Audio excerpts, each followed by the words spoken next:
Now, JT Murphy is a bloody hero of ours. We've been, you know, if any of you ever want to find out what's been going on in the rank and file, I've been asked to talk about the rank and file today and what's going on today. And if anyone wants to know about what the rank and file's doing today, then there's videos here from, DVDs here from Real News, and they've been videoing every rank and file dispute in this country for the last 20 years, if you want to find what's going on. And that's the important bit, I think. Because when we talk about this, you know, Sarah started off saying this pamphlet was first published in 1917, and we get the impression that sometimes when you hear about the rank and file as like history, that it happened in like the 1920s and the 1930s. It's the Clydeside Workers' Committee, it's the shop stewards movement, and then there's this re-flourishing again in the 60s and 70s, you know, with the you know, with like the rank and file stuff that happened with Pentonville and Shrewsbury and that kind of stuff. But it's almost as if it's gone away. But it hasn't gone away. It never went away. And there's rank and file movements that existed in lots of trade unions all the way through to the present day. I'm going to talk just about the sector I'm originally from, which is construction.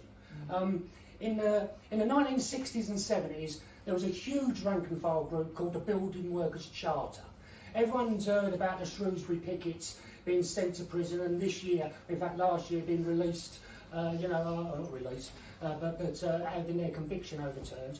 But that dispute in 1972 was the National Building Workers dispute. It was the biggest dispute that the union movement in construction has ever organised. It won the biggest pay rise ever. It wasn't even led by the official union.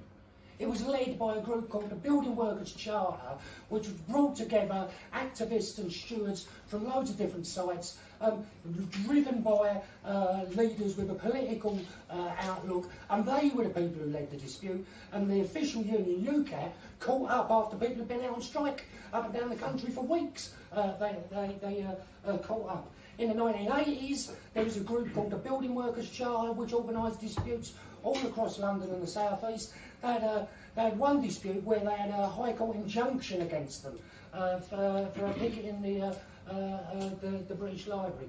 All rank and file, not led by the official unions. In the 70s, in the 90s and the 2000s, I was very proud to be part of a rank and file group in London called the Joint Sites Committee. I did a bit of scouting around and found one of our old, in fact we didn't even call it a journal, we called it a fanzine. We used to give out on, that we used to sell on building sites, Builders Crack. We published 5,000 of these about every 3 months. They went like wildfire across building sites in London. We organised dispute after dispute after dispute. And the key thing about all of these groups is that it brought together stewards. They brought together stewards, often meeting in pubs, often meeting in social clubs and stuff like that, to basically say, come on, the union isn't doing it. And instead of arguing and going back to the union and passing resolutions at conferences demanding that the union did it, we said, no, we'll do it ourselves. You know, we're not going to wait for the union bureaucracy to do it. We're the people who've got to do it, and we'll have to do it ourselves. And we're in a sector today where union density in construction is 7%. 7%. And still, last year, they've had campaigns. The campaign that's running it in construction now is the construction rank. Literally, its name is the Construction Rank and File. It was set up in 2013 because all the major electrical companies were going to pull out of the national agreement and give people a new wage structure based on something called the BESNA dispute. All the big major construction companies that were also blacklisting us were the people who are all behind this. The official union organised a meeting and said, there's no way we can fight this, actually we're going to have to put it off for a little while. The rank and file called a meeting in Conway Hall. We had 500 people turn up.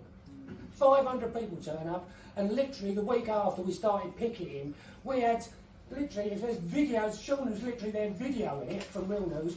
We've had videos up and down the country where thousands of workers were walking out. It wasn't once, this dispute lasted for 7 months. There were disputes every Wednesday and walkouts every Wednesday for about 7 months. Outside Balfour Beatty's thing at Blackfriars, when they were building Blackfriars Station, they would literally run in battles with the police. How much of this was in the mainstream media? Nothing. At the end of the 7-month dispute, they caved in completely and gave us everything we wanted. It was a rank and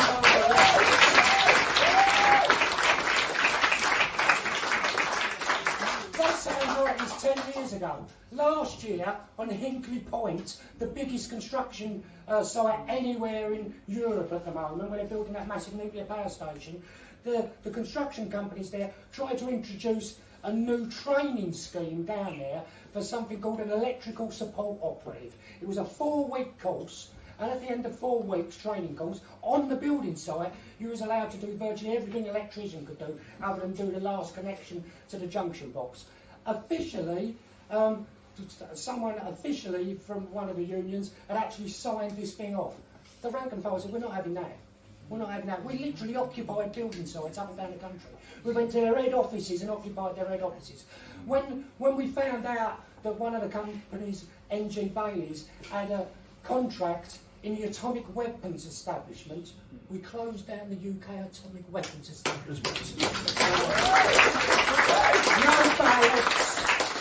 No ballots, all led by the rank and file, no union organiser at the background sort of coordinating this. If this can go on in construction, it can go on in every union. And what we need from general secretaries isn't to say, oh no, we'll do it instead of you. What we need from general secretaries is to people say, go on, off you go and have it. So, you know, the TUC has had a conference about defying the minimum service level